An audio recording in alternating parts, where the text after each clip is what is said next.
আসসালামু আলাইকুম বন্ধুরা। আমি আছি হাসান, আপনাদের সাথে আজকে আরেকটি নতুন ভিডিও শেয়ার করতেছি।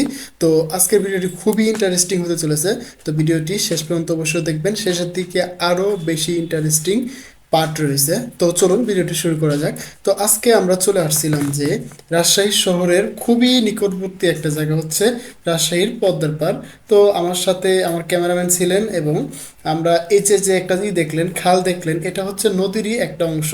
এখান থেকে নদীর আপনার চর পড়ে গেছে ওখান থেকে।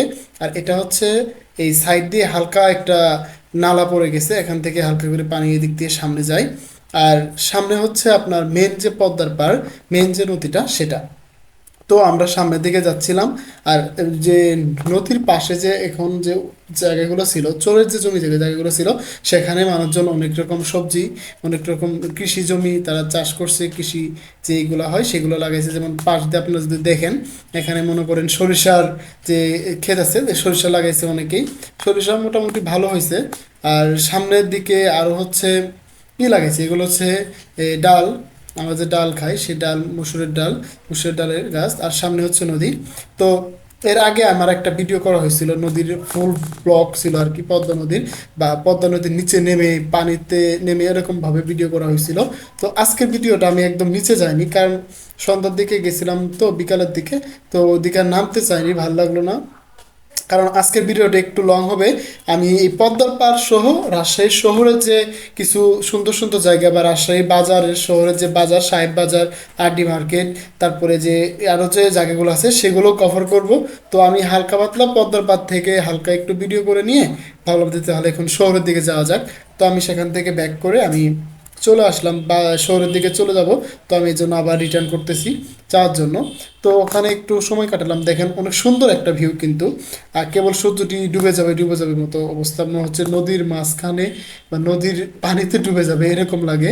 আর আমরা ছোটোবেলা একটা করতাম, আমি জানি, আমার কাছে লাগে যে মনে হয় আকাশটা ওইদিকে নেমে গেছে এরকম লাগে। তো আমরা আবার চলে যাচ্ছি। চলে যাওয়ার জন্য আমরা সেই পদ্মার পাড় থেকে মেন ইয়ের দিকে চলে আসতেছি, রাস্তার দিকে। তো এখানে উপরে রাস্তার সাইড দিয়ে অনেকেরা এখানেই খেলতেছিলেন, মিনি ফুটবল খেলতেছিলেন, মিনি বার আমরা যেটাকে বলি, সেটা খেলতেছিলেন। সামনের দিকে যাওয়ার পরেই আমরা একটা জিনিস খেয়াল করলাম যে এখানে অনেক পুরাতন একটি বট গাছ। আর এই পদ্মার পাড় ঘেঁষেই আপনার একদম অনেকটা জায়গা জুড়েই একটা দুইটা করে পদ্মা আছে, বট গাছ আছেই। মানে অনেক পুরাতন পুরাতন বট গাছ এগুলো। এক কাকাকে জিজ্ঞেস করলাম যে কাকা এগুলো কত আগের। তিনি বললেন যে এগুলো অনেক আগের গাছ, শহরের পুরাতন যখন এটা কি টিনের বাড়ি ছিল এখানে শহরগুলো, তখন থেকে এই গাছগুলো অনেক পুরাতন। তো গল্প করতে করতে আমরা শহরে যে বাজারে চলে আসছি।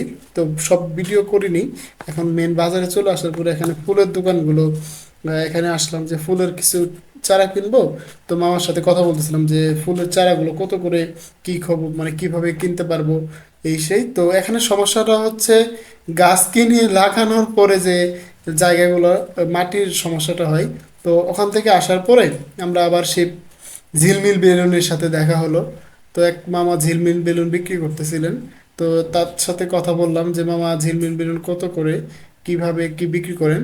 তিনি বললেন যে মামা এগুলো 100 টাকা করে, আর আরেকটা আছে 80 টাকা করে। তো তার থেকে শুনে আর নিলাম না, কারণ এত টাকা দিলেই না। তা তাই আমি সামনের দিকে যাচ্ছিলাম। তো সামনের যে বাজারের যে আরও যে কিছু আসবাবপত্র বা যে জিনিসপত্রগুলো বিক্রি হয় ফুটপাতে, তো আসলে মেনলি মেন বাজারের থেকে ভিতরে মার্কেটের থেকে আমার মনে হয় ফুটপাতে এই বিক্রিগুলো বেশি হয়। তো আমার ক্যামেরাম্যান ফুটপাতের যে এইগুলো সেগুলো দেখাচ্ছিলেন। আমিও তার সাথে যাচ্ছিলাম, যে বললাম যে হ্যাঁ একটু ভিডিও করো, আমার ভিউয়ারকে দেখাবো। তো আমরা এখানে এই যে তিলের খাজা বা কুষ্টিয়ার যে তিলের খাজা পাওয়া যায় সেগুলো এই মামা বিক্রি করতেছেন। তো সামনে যাইতে আর একটা ফুলের দোকান পড়ে গেল। তো ফুল আসলে একটা ভালো লাগার জিনিস, ভালো জিনিস তো দেখলেই ভাল লাগে, তখন আটকে যায় মনটা যে একটু থাকি ফুলগুলো একটু দেখি, ভাল লাগে। তো পাশে যে দোকানগুলো ছিল, এখানে আবার সাথেই যে বার্থডে সময় যে এইগুলো করা হয় সেইগুলোর দোকানও আছে। আবার এই পাশে বাসর ঘর বানানোর সময় যে ফুলগুলো বিক্রি হয় সবগুলোই পাওয়া যায় এখানে। আর পাশে এখানে হচ্ছে মনে করেন আমাদের যে দৈনন্দিন জীবনে যে জিনিসপত্র সেগুলো কিনা যায়। আবার সামনের দিকে গেলে দেখা যাচ্ছে যে অনেকেই কিনে টিফিন বাটি, তারপরে বক্স, এগুলো বিক্রি করে এখানে। তো মোটামুটি করে সবগুলো একটু করে ভিডিও করে নিচ্ছিলাম যাতে আপনাদেরকে দেখাতে পারি। কারণ আপনারা যাতে ঘরে বসে এই সুন্দর সুন্দর দৃশ্যগুলো দেখতে পারেন, বা শহরের যে ব্যস্তময় জীবন বা ব্যস্ত এক মামা ক্যামেরা দেখে এরকম করে বলতেছে হ্যাঁ ভিডিও করে সমস্যা নাই। তো আসলে ক্যামেরা বের করলে অনেকেই ফানি করে বা অনেকে দেখে একটু লজ্জাও লাগে, আমাদের যেহেতু নতুন ভিডিও করি আমাদের কাছে একটু আনইজিও লাগে। তো কি করা যাবে, আপনাদের জন্য একটু মেনে নিতে হয়, করতে হয়।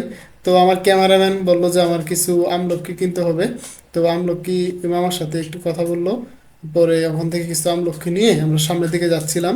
তো সামনের দিকে যাওয়ার পরে এখানে অনেক মশলার যে দোকানগুলো আছে, তারপরে ডাউল এগুলো সব দেখলাম সাইড দিয়ে। তারপরে আমরা সামনের দিকে আগাচ্ছিলাম যে আরো দেখি কি কি দেখানো যায় আপনাদের। তো এখানে যে একটা জিনিস ভালো, যেখানে যেটা বিক্রি হয় সবগুলো সেগুলোই একসাথে মানে পাশাপাশি। যদি চাউলের যেখানে যান, চাউলের দোকান মানে এখানে পট্টি সিস্টেম, যেমন আলু পট্টি, চাউল পট্টি, সোনা পট্টি, মশলা পট্টি, এরকমভাবে প্রত্যেকটা জায়গার আলাদা আলাদা করে ভাগ করা।